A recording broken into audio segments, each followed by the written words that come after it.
give yourself to the fullest to achieve whatever you want to do. Follow your intuition, just go with it, leading goals, and it just fast tracked after that. It went really, really quick. Looking back at it, it was just one of the most fun times that I had. The responsibility on the goalkeeper's shoulders is very, very big. No matter how many good saves you make in a game, you make that one fatal mistake, you lose the game, and you disappoint not only your teammates but also the manager and the fans, etc., etc. It's just having belief and faith in your own capabilities is key.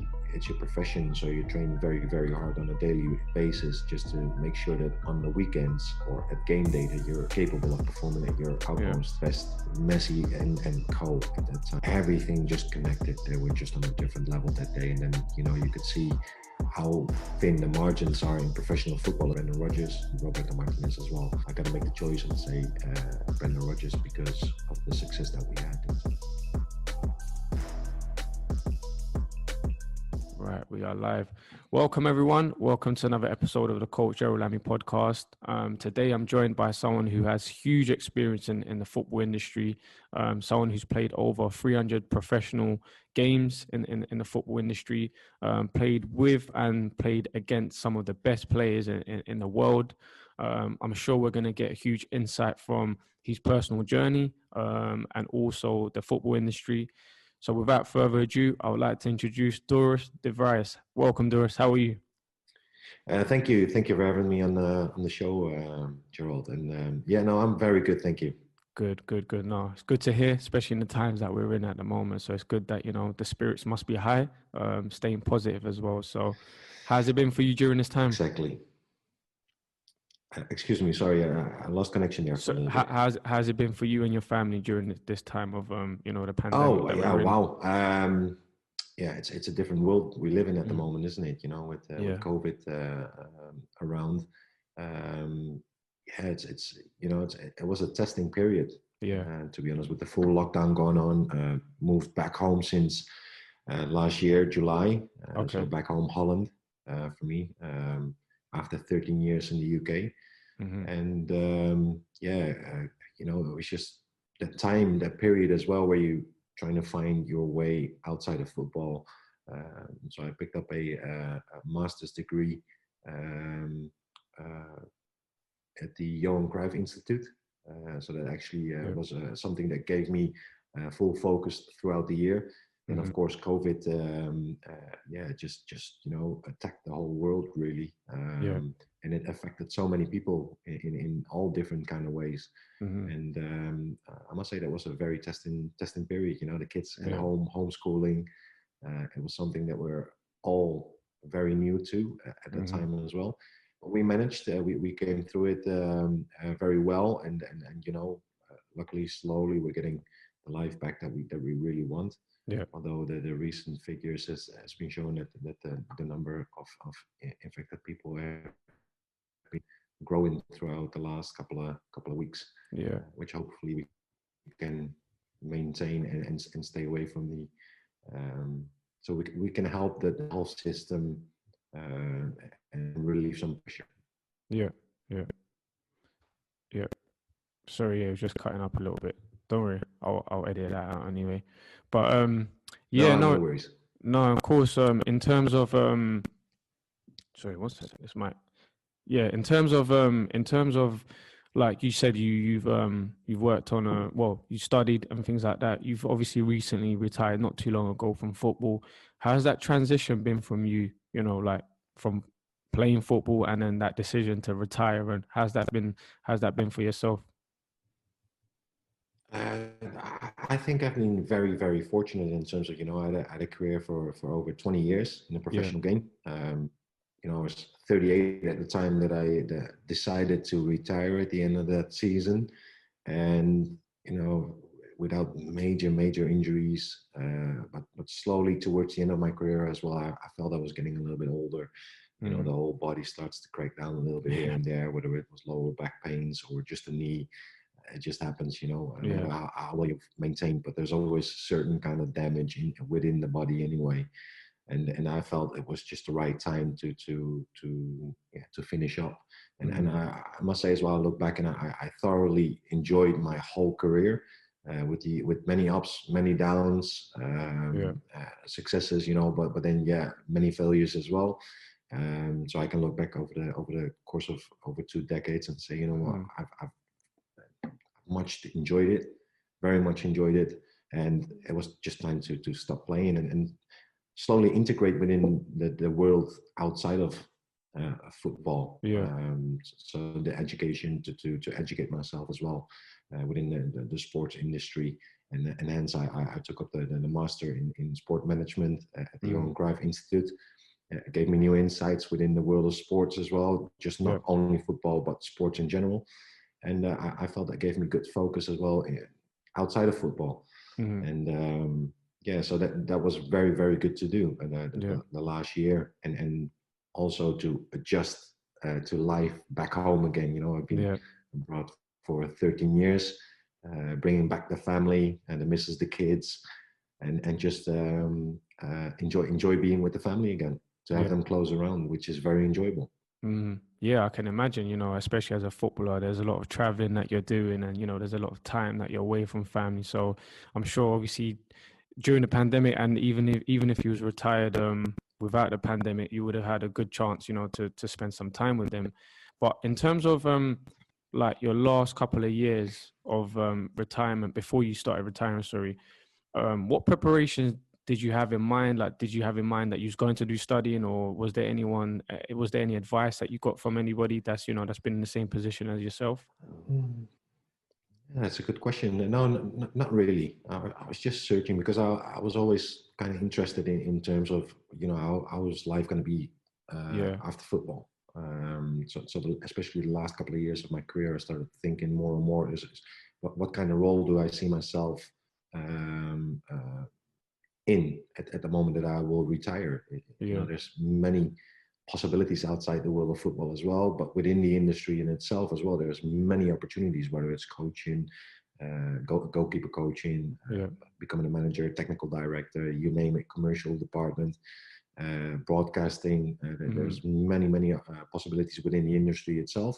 But then yet again, the world of sports is very, very big in general as well. So the first thing, what was important for me, was to gain knowledge.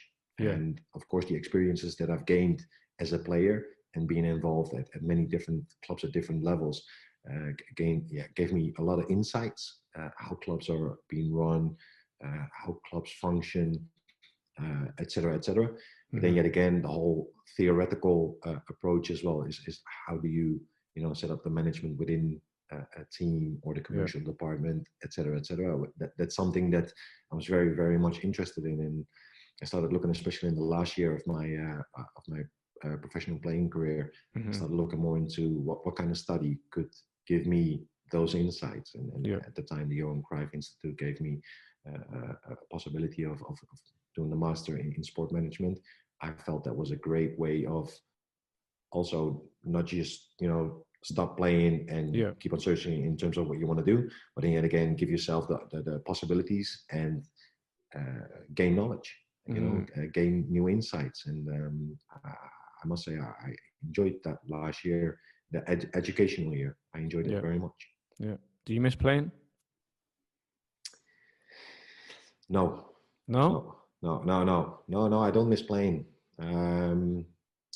What I do miss though is the fact that you come towards a club, you with your teammates, the banter that we had in the dressing room, the togetherness as a team, the processes that it's all around those games. The games in itself is, like I said earlier as well, I very much enjoyed it for over 2 decades, and it was just time for something different. It was just time to leave the playing side behind me, and I was ready for something new. I was ready to step away from the pitch, and luckily on my own terms. So I've been very fortunate in that way, not because of injury, not because of anything else, just because I made that decision by myself. And missing playing? No, not really. No. I'm very fortunate. I can say I'm not missing playing, but the things I do, there are certain things that you do miss, and it's definitely the togetherness with my teammates in the morning. When you come into the dressing room, that's something very special at times. No, for sure, for sure. And do you know what? I'm really glad that you came on, because again, for young players that are possibly listening to this in terms of, you know, their careers, when you're young, you don't really think about it, you know, in terms of how far you can go, and, you know, but it just goes really quick. Look, you said you spent 2 decades in football, where I'm sure the time has gone really, really fast and people don't really think about retiring. Like, what advice would you give to young players that are obviously really young into their journey, but further on down the line, what steps would you advise them to take? Just live fully for the job. You know, live Mm-hmm. fully for your dreams. It sounds like cliche at times, but then you got to give yourself to the fullest Yeah. to achieve whatever you want to do. It's not only for football; it's just outside football as well. But Yeah. you just got to fully commit, especially as a younger player. And I started at a very, very small club Mm-hmm. locally to my neighborhood. I was very fortunate that I came into the youth setup. I started very late as a goalkeeper as well. I was only 14 when I Okay. started playing in goals. And within 2 seasons, actually, I started, training with the first team. I was actually on the bench at the first team as well, at Oh, my well. first professional team. So that just shows you how quick it can go Mm-hmm. if you just, it's the part as well where you say it's a difficult situation in terms of saying what people are is self-made, but Yeah. you're never self-made in terms of my eyes, because you always need help of others. And I was very fortunate, especially in the first couple of years of my career as well, by having good educators around me, whether it's been good coaches, whether it's my family that's been very, very supportive, and they gave me those insights and those moments of motivation Mm-hmm. to keep on pushing, to keep on going. So that was very, very important for me as a young player at the time. Was made the transition as an outfield player into goals, which was very different, Yeah. of course, for everybody that's different. Because inside I felt like I was still an outfield player, but then you started playing in goals because that Yeah. was something that came naturally where I was quite okay in, and I started to enjoy it more and more.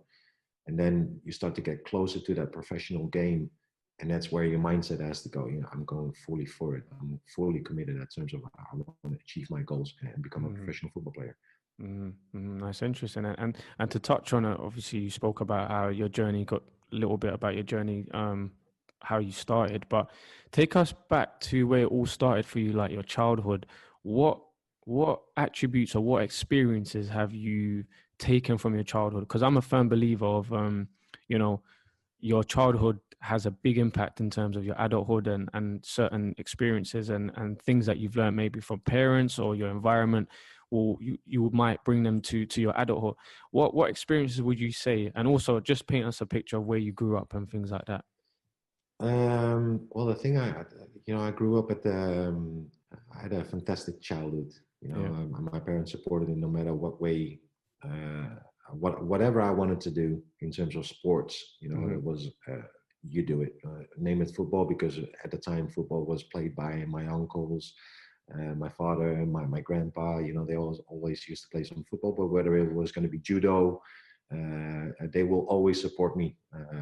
So I made the decision to go into football. And it was something that I thoroughly enjoyed. Yeah. And like I said, my parents backed me out no matter what. And I enjoyed it until a certain age, like 10, 11. I remember that I actually stopped playing the game because I just didn't enjoy it no more as an outfield player. I was just not, Okay. I was more into skateboarding at the time. And, Hmm. it's just, that kind of stuff where I felt like, I just wanted to do something different. My parents, they supported me no matter what. I wasn't very gifted at that time as an outfield player anyway, so Yeah. it was not like a missed opportunity or anything. It was just more so that they supported me in terms of do what you want to do, in terms of have fun, do whatever you want to do, or commit yourself in terms of those decisions that you're going to make. Hmm. And then after a year, actually a year and a half, I started missing that, and my friends actually started to join a new club, and I actually joined them up as well, and we just had so much fun. And then Hmm. the transition later in terms of getting from a outfield player into goals, playing in goals, and that actually came because one of my pals at the time, his little brother, wanted to become a goalkeeper, and Yeah. there was this local organized goalkeeper schools in the holidays, in the school holidays, and he didn't want to attend those events on his own. So I used to play in goals sometimes, with friends, all in the park that we all play five-a-sides, and sometimes I went in goals, and I was fun. I was enjoying it. But then yet again, I just said to that guy, to my pal, I said, I will join you. If you're afraid of just going on your own, I will join you, and we'll see how it goes. But actually, within those goalkeeper schools, there was actually an event. There was a goalkeeper wars. It was called. Okay. And it was actually quite fun, a game attribute, two goalies against each other playing 1v1s in two small-sided goals. And then yet again from the long distance as well, throwing, shooting, and just making goals. And I actually won that competition that day because of the attributes that I had as an outfield player, but also because I was able to defend the goal properly. And that actually spiked my enthusiasm for the goalkeeping part, to become a goalkeeper. And there were national events towards that as well. So all of a sudden it just fast tracked it. And then, at the end of the season, the national championship was going on at the Kuip in the Feyenoord Stadium. And I managed to win that as well. So all of a sudden you're an outfield player playing in goals on these kind of events, you win it. And then all of a sudden you start thinking and realizing, you know what, I think I want to become a goalkeeper. I really enjoyed it. So my interest was straight away spiked. And at that time it went really, really quickly. It was just straight away the decision that I made as well to become from an outfield player into goals. Like I said, my whole family was very supportive of this decision. And they said, you know what, just follow your intuition, just go with it. Played in goals, and it just fast tracked after that. It went really, really quick. So it was just, looking back at it, it was just one of the most, fun times that I had. It was just, the exciting time as well. And in terms of, I acknowledge that I got something, some capabilities.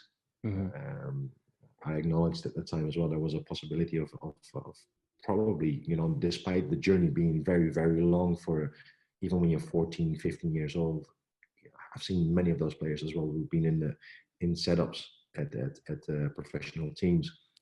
For 6 or 7 years at that time anyway, but they never became professional football player. So you're still within the system, but you're still very, very long way from actually becoming a professional. But at least you had that feeling of, I got a chance now, I got a chance to become a professional football player. So at that time I just grabbed it and just kept on going really, and just stopped playing last year, and that's it. And I was very fortunate in terms of the supportive people around me. It's like I say that quite often as well. My grandfather used to take me to training sessions. I was training 5 times a week and playing on a Saturday. And then yet again, you got to have the support of your family at the time. At the time, the club that I was playing for, the professional club Telstar, they were not able to pick up the youngsters for training. They done so for a small part of players just from Amsterdam. And I was in a different region. So I was, dependable on family members to take me to those kind of training sessions towards the games. And I was very fortunate that my grandfather at the time, I was very, very close with, that he took the time from his job as well to take me to those training sessions. And that was a big sacrifice from his side of things. And I'm very grateful for that. And then at times that he wasn't able, my mom jumped in, or my dad, or my auntie. So I was able just to have a chance at becoming a professional, and that's where you need help from other people, and I was very fortunate in this one. No, for sure. And also in terms of like the goalkeeper position, because it's such a sensitive position in the football field, like it's the most important for me anyway. There's a reason why you've got the number 1 number at the back of your shirt, because it's the most important position in the pitch. But for you, what was the most enjoyable part of being a goalkeeper? It's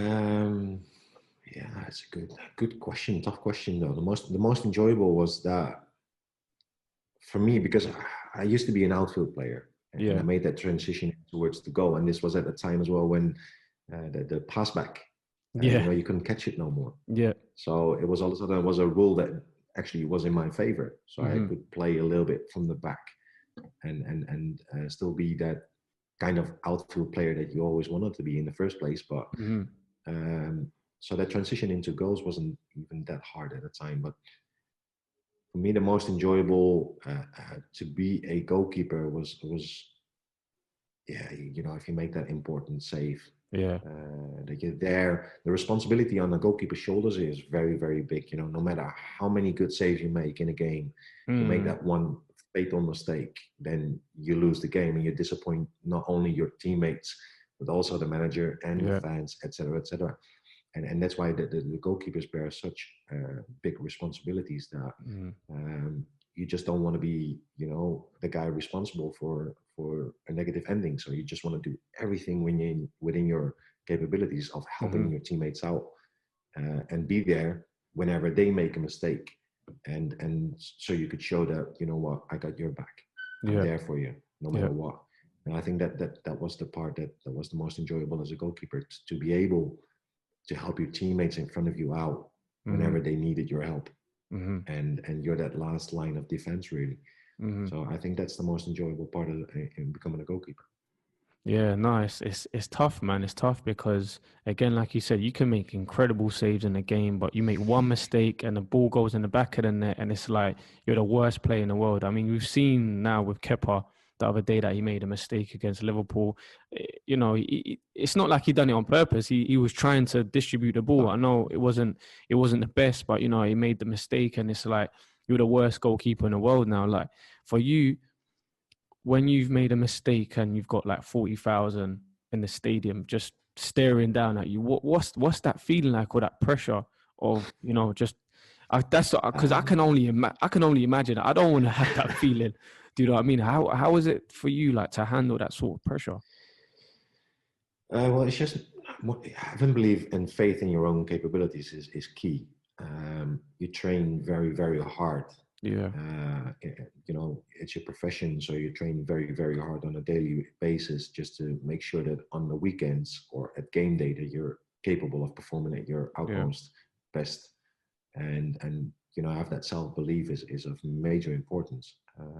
And I can understand, with even players, but goalkeepers as well, making a mistake, that it starts to eat your confidence a little bit.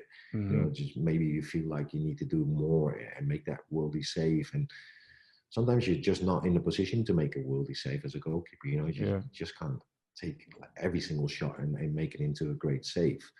But then you just got to trust your own abilities. And from that point, you're just going to think, I'm ready. And I'm just going to play well today. I'm going to do whatever is asked of me, whether it's going to be playing, coaching, whether it's going to be taking up good positions, whether it's going to be in my passing, whether it's going to be making good decisions, coming for crosses, etc., etc. I'm just going to do everything that I'm being asked told to do. And I can imagine, the mental side of things in terms of being a goalkeeper. It's the demand, and you can see that at the very highest of levels. And that the pressure is on, of course, and that's something that you can create yourself. That's something that the outside world can create. But at that moment in time that you're actually just playing the game, you're just playing the game. You're not really focused on whatever the surroundings are. You could be playing in a small stadium with only 1,500 people, or you could play at a stadium where the facilities are over 100,000 people watching you. But I was never that much impressed in terms of the facilities or the stadium, because I just played the game that I love to play. And I just want to be there for my teammates, and I want to be there just not to disappoint them, but I just want to be ready for whenever they make the mistakes. I'm there for them. And that's the responsible that I always, or the principle that I always took in hand. And you know what, by that principle as well, your teammates, whether you make a mistake as a goalkeeper, you get that instant respect from your teammates as well, because they know that when called upon, you're there for them. But even if you make that mistake, then they know they've probably made mistakes in the past and you've saved them.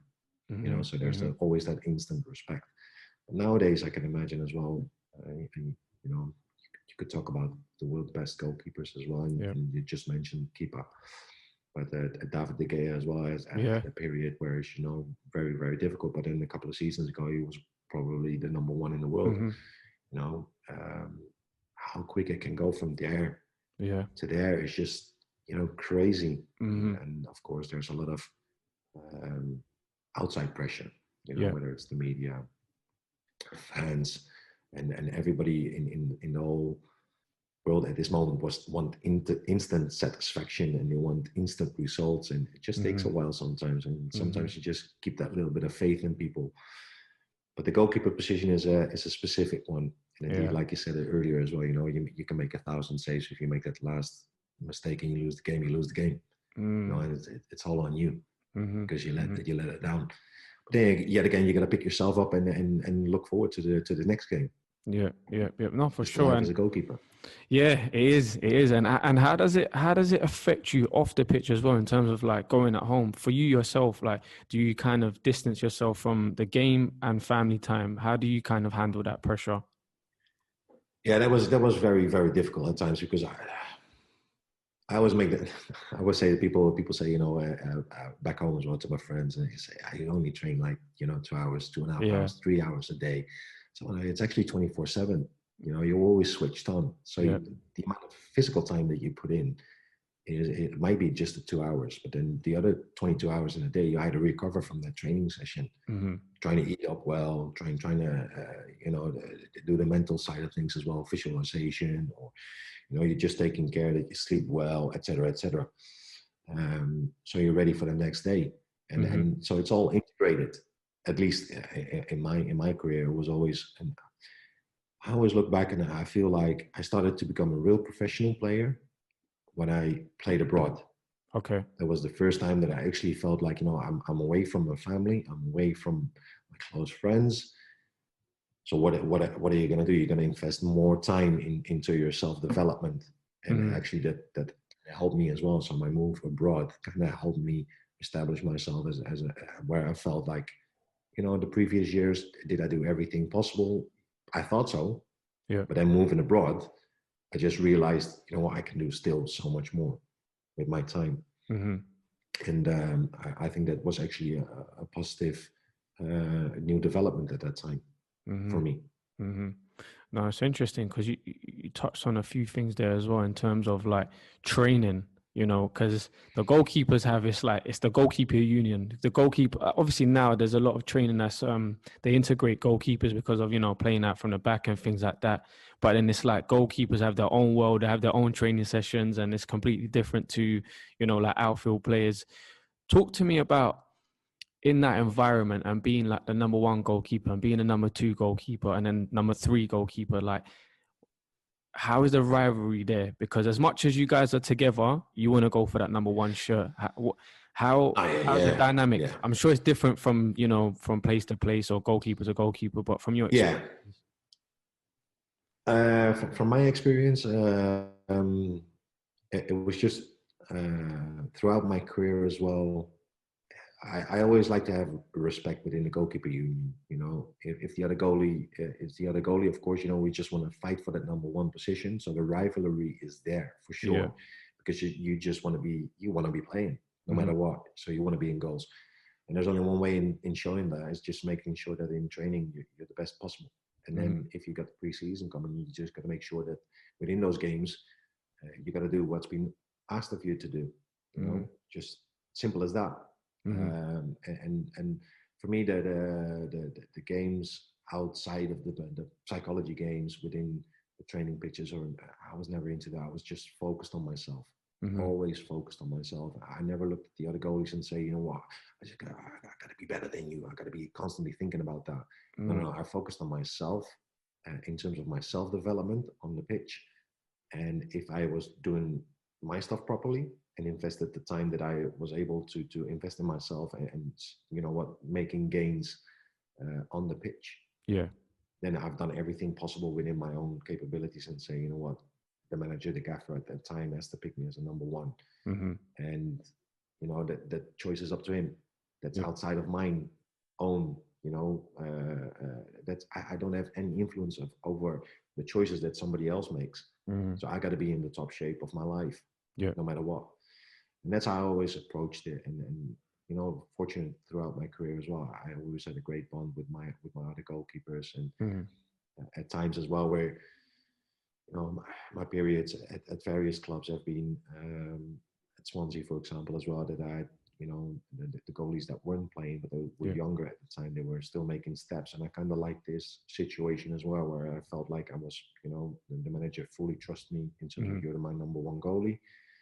There's a younger goalie next to you. I always felt like the urge to help those young guys develop as well, and that instant created a respect, and I kind of liked that situation at the time as well. Okay. And at times as well, where you had rivalry going on, it pushes you kind of to the next level as well. At least you try to push yourself. If you're not been playing as a number two, and I got to progress every single day and just make sure that I got to do whatever I got to do to make sure that I become a better goalkeeper, just to show that at the time comes, or the moment comes, that you have to shine, that you're there. And that's all you can do, basically. Yeah, healthy competition is needed for you to take it to that next level as well. It's very, very important. Yeah, whether it's subconscious or conscious, there's got to be a healthy. But I always, even at the time as well, I was always, like I said earlier as well, looking at my own situation. Yeah. What can I do to improve my own game? There's going to be extra gym time, explosive work. Yeah.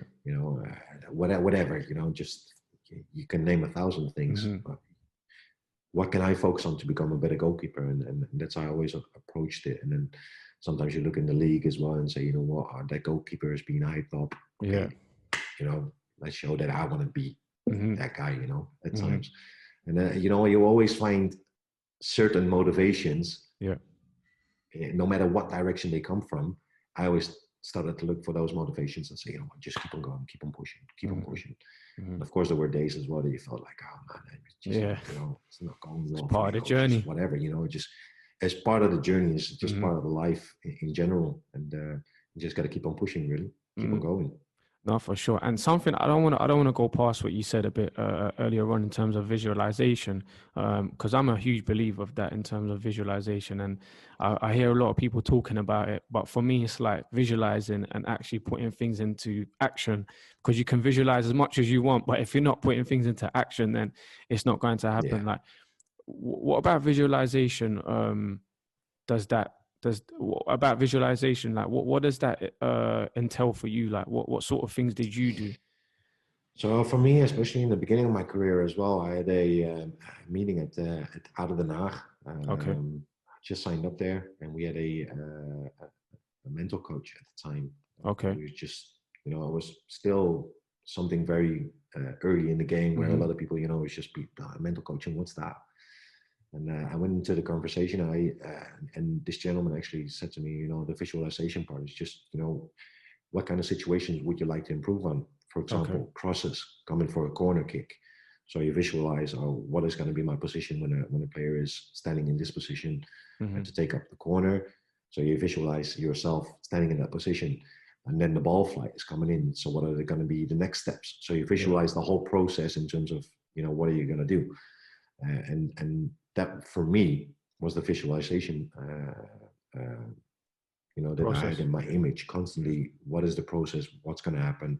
And of course, you can say and counter and say, yeah, but there's going to be a million things within the game. It's just to trigger your mind in terms of positioning as well. And as a goalkeeper, your positioning is going to be vital. One step to the left can be a disaster outcome. It's only going to be it's an inches game. An inch to your left, and you're not able an inch out of position, and you're not able to save that save. That's possibly you could have saved that one if I could have taken that step to the right 1 inch. And so I was visualization, positioning, and this kind of stuff. That I felt it like that was a game changer for me. It just helped me focus as well at times to recognize situations that was heading my way. No, it's important. It's important. Like you said, it's an inches game, and it's the Al Pacino speech on any given Sunday, inch by inch. That's exactly. All it is. Exactly. It's important. I wish I could give that speech because that was a hell of a speech. That was incredible. But, it's exactly the game of inches. And exactly for a goalkeeper, it's no different. An inch could have major impact. whether you're going to save a ball, tip it around the post, or whether you're just not able to save it. And it's sometimes that for non-goalkeepers, it's sometimes hard to identify, but you're a goalkeeper, so you always think about your position, and you always look at other goalkeepers as well, saying, you know what, people, it's such an opinionated position as well. You know, I just start thinking about it. It's just like people have so many opinions about if a goal is going to be conceded, then you hear 1,000 people say, the goalkeeper has no chance. Yeah, the goalkeeper should have saved it. You know, it's like the opinions are flying left, right, and center, and saying, you know, what's actually savable and what's not. Yeah, now, that's a whole different discussion. But you know, it's just as long as you're in that position, you're just trying to do whatever you do to make sure that, you know, the discussions are taken away and that you're in the right position, and that's at least the least you can do. Yeah, for sure. And it's evolved so much, like where managers are looking for ball playing goalkeepers before they're looking at, you know, certain attributes as a goalkeeper. So it's growing so much. And like you said, it's so opinionated, and people are like, oh, you should have saved that. But when you're behind that ball, it's a different story. Yeah, exactly. And then this whole discussion, you know, regarding the ball playing goalkeepers, or you know, whether you're a sweeper keeper or whatever, you know, every team, of course, I'm definitely up to, you know, there's certain teams, they play a certain way that you need a different kind of goalkeeper. You know, of course, I completely back that. The first and foremost thing as a goalkeeper becomes how well do you make your decisions within the goalposts and within your area. And as long as those are good, then at least you're capable of that, and the rest is hopefully can be developed. You know, it's going to be your playing, you know, in your passing style, etc., etc. Your teammates are of major importance regarding how the way you want to play as a goalkeeper as well. If you want to play out from the back, you're going to have full trust that the players in front of you, they're very well capable of doing so as well, that they trust you as well. And then all of a sudden as well, I've seen this happening many times as well as a ball playing goalkeeper, that you play a ball out because, you know, you've given the instructions or you've been told to play the ball out from the back, even with pressure. And then you get like a terrible pass back, and then you got all of a sudden you got to deal with that, you know. Then all of a sudden the problems are on you. But the first and foremost thing for a goalkeeper, just save the ball, be in right positions, make good decisions within your box, and the rest will follow always. That's and then you got your natural goalkeepers like Neuer, you know, developed so well as well. He's a centre midfielder sometimes. You know, it was enjoyable for me to watch him playing the Champions League final. You know, for me, he was always there. Neuer for me is always there, and even he had a little bit of a spell throughout his career where, you know, through injuries as well. Where it took him a little bit of time to get back to his full capabilities. And luckily the club showed faith in him as well. And he's a monster of a goalkeeper. He's so good. And that's, you know, you could see that in the Champions League final. What a play. No matter what ball came under pressure, he was able to deal with it. Whether it was making the good decisions as well, but also with his feet. Fantastic. What a goalkeeper. No, he's amazing. And they won the Super Cup last night as well. So he's winning. He's a different league, a different level. He's a different level. No, for sure. And something quickly I wanted to touch on, where you said, you know, like the sacrifices that your parents and your granddad made for you, you know, like in terms of taking you to games and training and things like that. What sacrifices did you have to make to get to the level that you did? For me, actually, it never felt like sacrifices. Okay. People ask me those questions quite often. Well, what did you sacrifice? I said, well, I can't really think of it. It just came naturally. You know, I had one goal and I just wanted to do everything possible for it. So,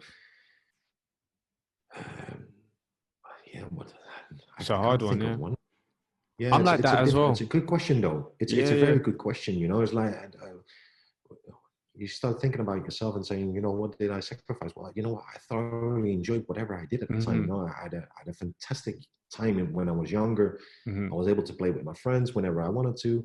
And yet again, you know, at times that they were going out clubbing, I couldn't, because I was playing games. So, you know, you guys have fun, and I will have fun in the weekend by playing my games. You know, it's but that's not a sacrifice for me.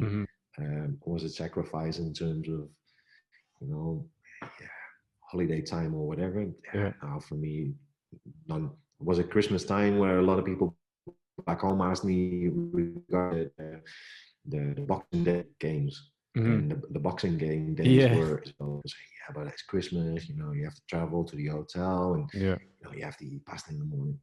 That's not a sacrifice, not to me at least, you know. I think that just comes with a journey, though. I think like that's all part of learning. You know, it's you're not gonna make those Yeah, exactly. decisions straight away without experiencing things, hardship. You know, learning through the journeys, having the right people around you. So, yeah, it's important. It's important to embrace it. No, exactly. You're right. You're right there, and there's so many things that come on your path as well. You know, as a professional football player, you just want to play the game and get the most out Yeah. of your career as much as possible. You Yeah. know, on so many different levels. You gotta deal and you gotta make the choices at the time with the information that you got and received, and the feeling that you have at those times. So you know, you gotta go with the flow, and if the decision pans out, perfect. Yeah. Yeah, again, it's a short career at times, you know, so you can make those decisions in terms of the approach of making those choices, Yeah. because they could work out, but again, they could break a career as well. And unfortunately, because of this decision that I made at that time, you know, and looking back to my younger self and say, you know what, possibly I shouldn't have left Swansea. But then again, I can say and look back, I've been involved in clubs like Nottingham Forest.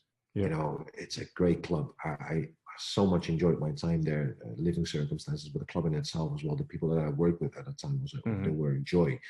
Then yet again, I moved on and worked with my former gaffer, a manager from Swansea, Brendan Rodgers. Brendan, yeah. And you know, it was great to be at an iconic club like Celtic, and to look, you know, from that angle as well, and say, you know what, sometimes the decisions that you make in the past, they just lead you through a certain path anyway. And you know, it's I can look back and say, you know what, it's been an enjoyable ride for sure. Yeah, yeah. Are you a believer of things happen for a reason? I'm kind of more that I create my own journey.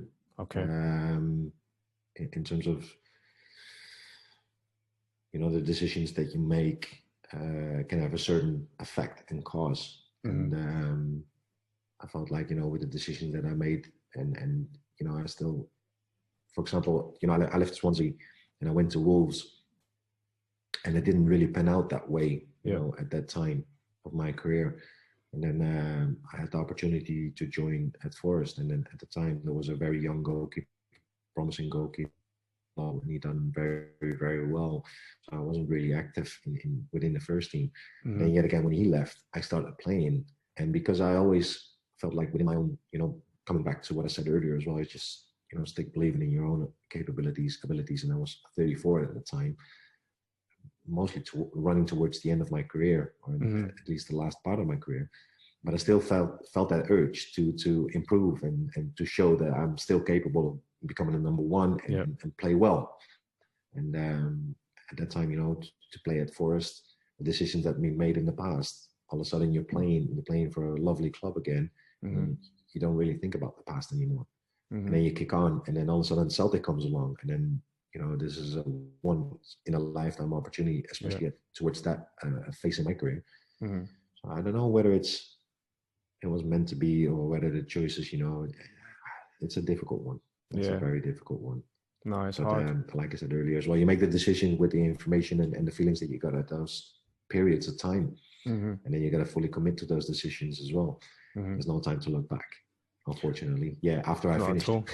Yeah. Now you can, but yeah, I guess when you're in the mix of things, it's hard to kind of look at things and kind of really digest what's been happening and what is about to happen and things like that. So it's hard. Exactly. You know what I mean? But then, yeah, looking back, you know, it's been a hell of a ride. I really, really enjoyed it. Yeah. And like I said, now it's time. You know, I can look back. I've made some great friends throughout my career, which I'm proud of. You know, played for some lovely, lovely clubs, met some fantastic people, great football players, great teammates, great friends, and then great managers, etc., etc., and the fans as well have always been very, very good. And then, you know, it's something that I very much enjoy looking back at it. But then yet again, I'm looking forward to the future as well. You know, to see what's ahead, and hopefully last year could benefit towards that future goal. Yeah. And what's the future goal hold for you? Well, at this moment, like I said, I finished the master. Yeah. And actually, if you would have asked me a year and a half, 2 years ago, I always kind of look myself into the words that technical director's role or technical manager. You're involved at the technical side of things from a football point of view. I think it was a role that's, you can have a lot of input in terms of transfers, but also the whole setup within the club on a technical aspect. And I think that was something that was always very attractive to me. But then yet again, if you ask me now in this period of life, then what I'm doing now at the moment is actually player counseling and player agency work. And I think at this moment in time, it actually suits me very, very well. And it's something that I very much enjoy. So you never know what the future will bring, but at least I'm going to give myself the time to develop myself off the pitch. And that's what I've done with my masters. But then yet again, there's so much more to learn and to approach. And I'm still learning. I'm almost 40. There's not a single day that you never stop learning. And that's how I approach it as well. And what comes along. We'll see how it goes. No, for sure, it's a journey.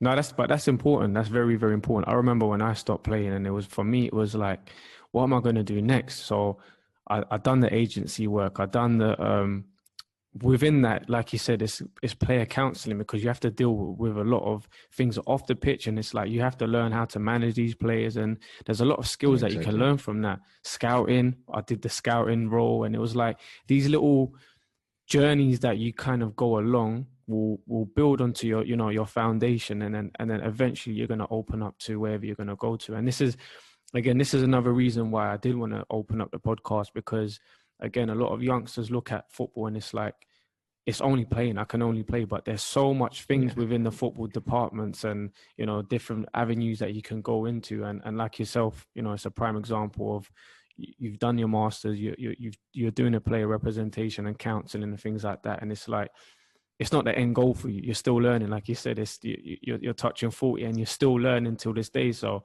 anyone that's listening from the younger generation, you've got time.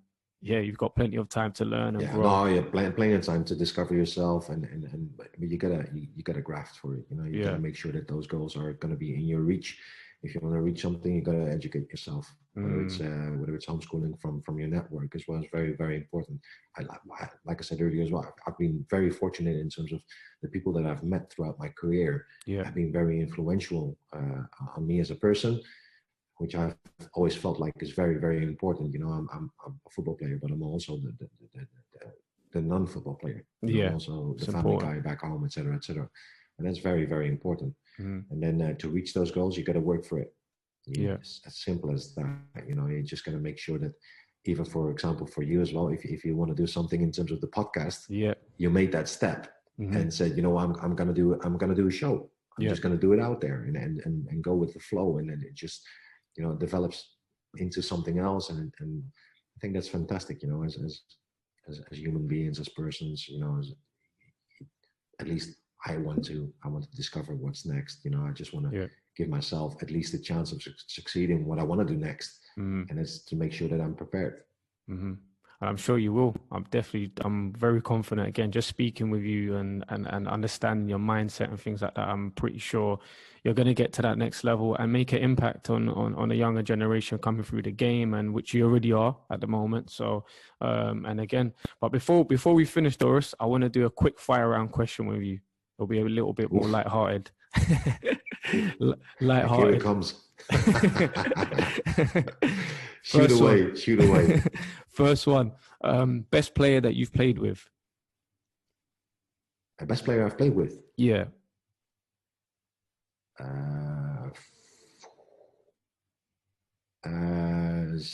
That's a good question, and it's going to make me think hard, because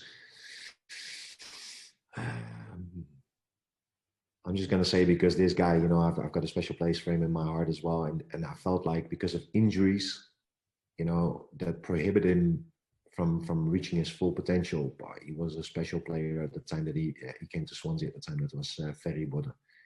He was, and I'm very fortunate in terms of my career that I've played in the young national setup as well. And I could have named a fair few names there, whether it's going to be Rafa van der Vaart or Arjen Robert. Those guys have been magnificent, different level. But I'm just going to give Ferry Bodde a special mention from my Swansea period, because I've never seen a player having such an impact on fans, on team, on the team itself. When he arrived at Swansea City, he was magnificent, and nobody knew him at the time. He was unknown. Yeah. And his spreading of passes, it was unbelievable. His vision was so good. He was so creative in terms of everything that he done on the pitch. So it was just more so the impact that he had on the club at that time. I think that was making me go on with this decision. No, yeah, I remember when he came through, and it was like, not many people knew who he was, and then, like you said, it's just you could see the levels that he had. It was incredible. But do you feel like it's the Dutch system that kind of creates these players, like the creative players, and so comfortable in the ball? Yeah, I don't know. It's really difficult to say. I think the education in terms of how you've been schooled as a manager, as a coach, I think that's very, very important. We always tend to play a certain way, whether it's going to be total football from back in the day, but then again, so many other nations have developed their own way of playing and how they educate the coaches. And I think every big nation nowadays in football, they have a certain generational period where they go through a certain transitional period where a lot of players they excel. And I think at the time when we were brought through, a lot of training sessions were individual training sessions. The technical ability was in a very high regard at the time, and not so much on pace or whatever, just more so the technical ability. And the technical ability in terms of how's the first touch. Yeah, that's pure and simple. How's your first touch? That's pure technical ability. For me personally as well, if I look at it and people say the technical ability, you could do the scissors, etc., or do whatever trick you can do. But the most important skill is the first touch. If the first touch is good, the rest will follow. And, I think I was fortunate at that time for a lot of the managers that I used to work with in the youth setup, and I must have been the same for Faye as well, is that we worked a lot of on the passing drills, on the first touch was key. And he was very good at that. His passing range was ridiculous. And it's good, always at the first good touch where he could take two players out of position in the midfield area, and he could spread passes.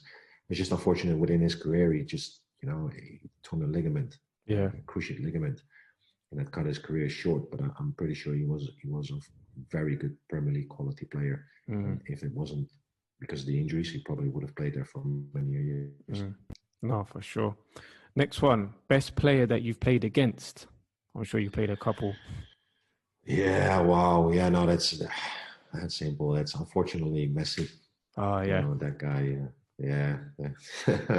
What was that like again? Because that game again, it was a high scoring game, and to be the goalkeeper of that game, what was the emotions for yourself to go through that? Yeah, that was so strange because for European games you tend to travel the day before and you arrive at the Nou Camp and you just I was enjoying it. Just the whole setup, the weather, the pitch, the circumstances. You hear the Champions League tune coming up, and then the tune, everybody's watching it. I was like, that's a special moment, isn't it? That's for everybody. That's the dream. Even for me, when I was standing on the pitch, I was like, this is nice, But very nice in terms of that. I was taking it in like, it's perfect. I'm ready, concentrated, fully focused, and we're gonna enjoy it. We're gonna be good. And then it's just like Messi and Co at that time. It's just like they were everything just connected. Everything connected for them, and they were just on a different level that day. And then you could see how thin the margins are in professional football, especially in that level, because Bayern Munich done to them. In the Champions League last season. And if everything just connects with those kind of top players, then it's just going to be a very, very hard time. But looking back as a goalkeeper on that game as well, you could see the special talent. You could see the skills that they've done.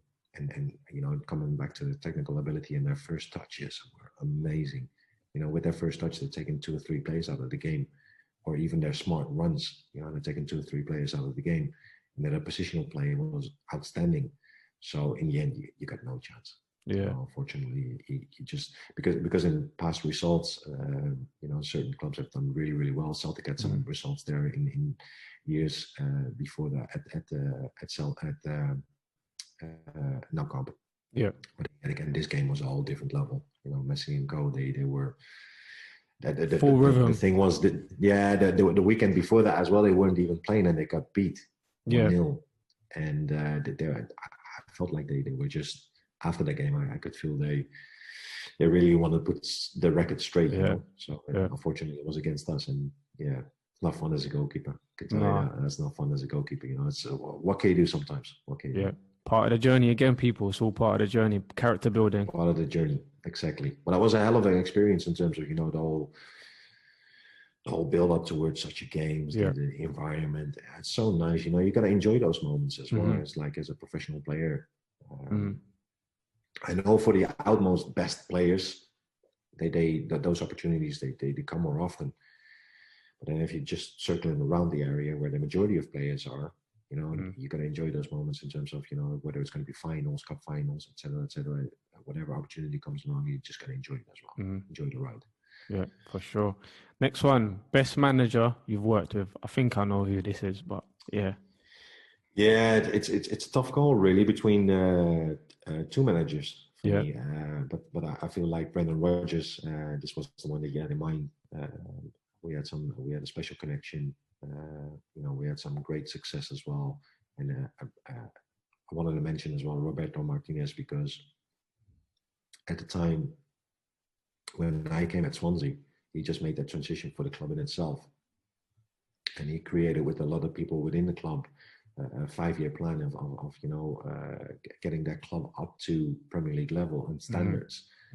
And for him to become that young manager, at the time he only had experience of 14 games as a manager. I think it was 14 games prior to the prior season when I arrived. And he noticed, you know, what should be changed, what is different, how can I implement my own style. And he done that so quickly, and he just made that transition from a player to a manager. So to have these capabilities, and I know I've done my badges as well, and I'm going to tell you, and you probably know this as well. Well, you know this. It's difficult to become a manager. It's very, very difficult to become a good coach. And for me, these, you know, Brendan Rodgers, fantastic, you know, and Roberto Martinez as well. But then yes, it tips for me. I got to make the choice and say Brendan Rodgers, because of the success that we had in terms of getting the club promoted to the Premier League. And Roberto Martinez is an exceptional manager as well. Yeah, some 2 great managers that you've played there for. Incredible. And, you know, Martinez still with them, Martinez still doing great things with Belgium, and Brendan Rodgers at Leicester. Exactly. Yeah. And hopefully good things to come as well from both sides. Really, I hope the Belgium have some fantastic talent within their national team setup, and then the at Leicester as well. I think there will be special times ahead for them as well. Yeah, for sure. Next one, favorite moment in football for yourself. Favorite moment of football for myself, I think, was the time. I'm going way back, and that's my actually my transition from being an outfield player to become a goalkeeper. Okay. I think that national, where I made that decision at the time when I actually won the national championship for that event, or for the you know, goalkeeper school event, where I won the whole event nationally. Where I felt like this is going to be it. This is going to be it for me, and I think this is the most. That feeling of, you know, where you feel like I can accomplish things, I think that's very, very rare. And that felt so genuine at the time as well. I was like, that's my favorite moment. That's amazing, because a lot of people sometimes look at the end goal and think like, I want to play in the new camp and I want to play in the Bernabeu and things like that. But understanding that the foundations, and like you said, going through those periods where you won those national championships and things like that helped you grow in confidence and actually say, you know what, I want to be a goalkeeper. So it's important, again, just enjoying the foundation, enjoying the journey and things like that, which is, it's great to hear, you know, you saying that. Absolutely. Yeah, absolutely. Last one for you, Doris. Best lesson you've learned in the last 6 months? That I still got a lot to learn how the sport organizations are being run, and especially football clubs as well. I think that's something that I've always set my eyes, my future goal towards. Yeah. Is to help football clubs as well in terms of how to run their organization, and et cetera, et cetera. And that's why I done my master's. But there's so much to learn. There's so much to learn. So many other influences. There's always knowledge to gain. How a proper organization has been run from the top down. And that's definitely one of those lessons that my final of 6 months ago at my master's. Yeah. And I still got a lot to learn. Well, I'm sure the journey and the future is going to be bright for yourself within the football industry. And again, thank you very much. Thank you very much for taking your time out. It's been hugely, for myself, I've learned so much in terms of just this conversation, and whoever's listening as well. I'm sure you're going to pick up a lot of gems from this. And the goalkeepers that are listening, because I know you guys have your own world of goalkeepers out there. Hopefully there are plenty about that will listen in. Yeah, hopefully we got a good goalkeeper connection always. Huh? For sure. So yeah, again, thank you, Doris. I really appreciate it. Good luck with everything in the future, and I'm sure we're going to be seeing you again in high capacities and making a difference as you already are in the football industry. Thank you very much for having me on the show, and of course, all the best for you as well. Thank you. Keep up growing and keep on going. For sure. Thank you. For sure. Thank you, Doris.